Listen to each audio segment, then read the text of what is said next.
Today, we are gonna talk about something really cool: game emulation.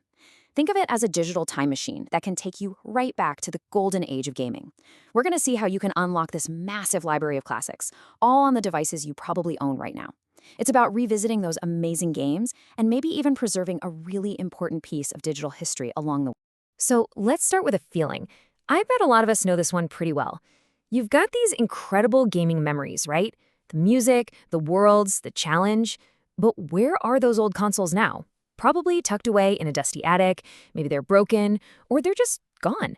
It can feel like all those classic games are just lost to time. I mean, really, just stop and think about it for a second.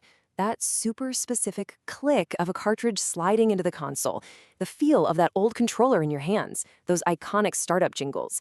It was, a whole experience, wasn't it? Yeah, there's just something about it.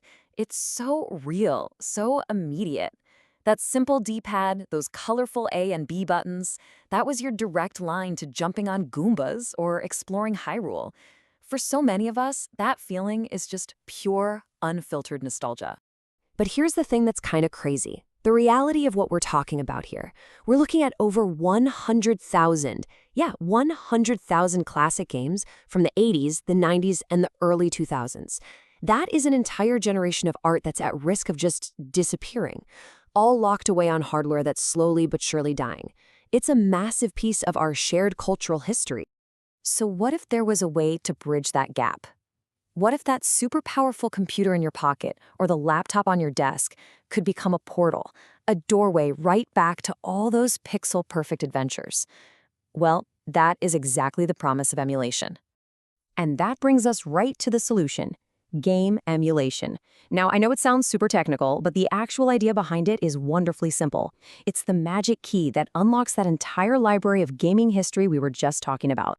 Okay, so at its heart, an emulator is really just a piece of software. It's a super clever program that basically pretends to be the original console hardware. It mimics it so perfectly that it tricks the game into thinking it's running on an old Nintendo or a Sega Genesis or even a PlayStation. Now, to get this all working, you really only need two things. First, you need the emulator. That's your digital console. And second, you need what's called a ROM file.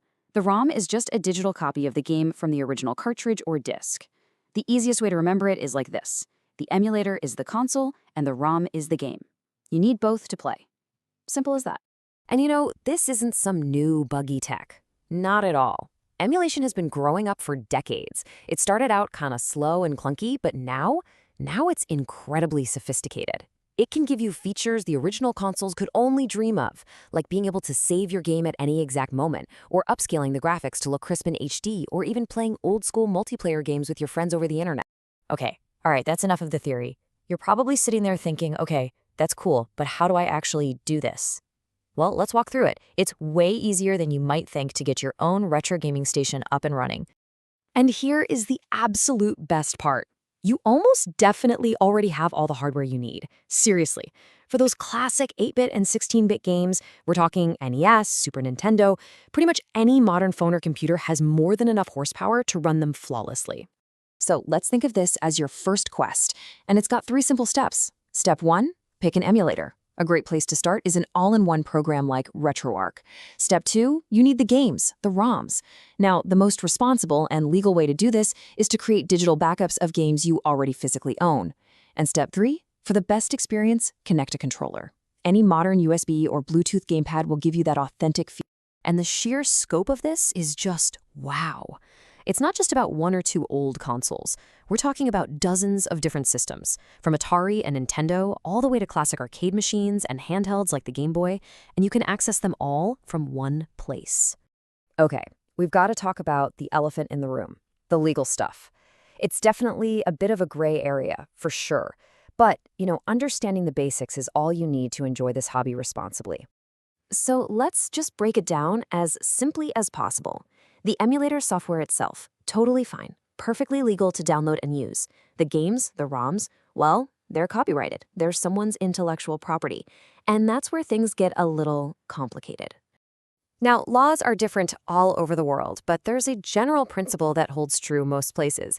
If you physically own a game, making a digital backup for your own personal use is generally okay.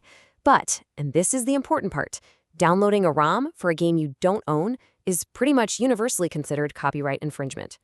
So how do you do this the right way? How do you play smart? Well, the gold standard is to make your own digital backups from the cartridges or discs you physically have in your collection. And hey, remember, if a classic game has been officially re-released on a modern store like Steam or the Nintendo eShop, buying it there is the absolute best way to show your support for the creators and enjoy it legally. Okay, with the legal stuff sorted, let's get back to the why. Why even go through all this? Because the payoff, it's about so much more than just playing old games. It's kind of like you're becoming a digital archaeologist.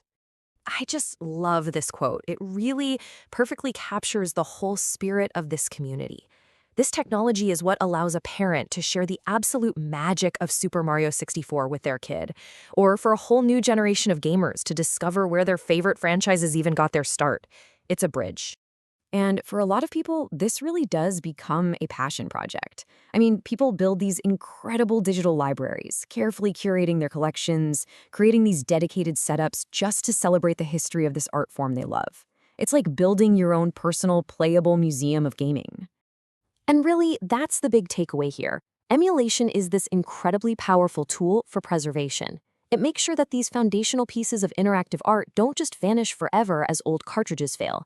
It keeps gaming's history alive, keeps it accessible, and keeps it playable for all of us. So, I guess that leaves us with just one final question. With this digital time machine now at your fingertips and an entire universe of gaming history just waiting for you to explore, what classic game are you going to play first?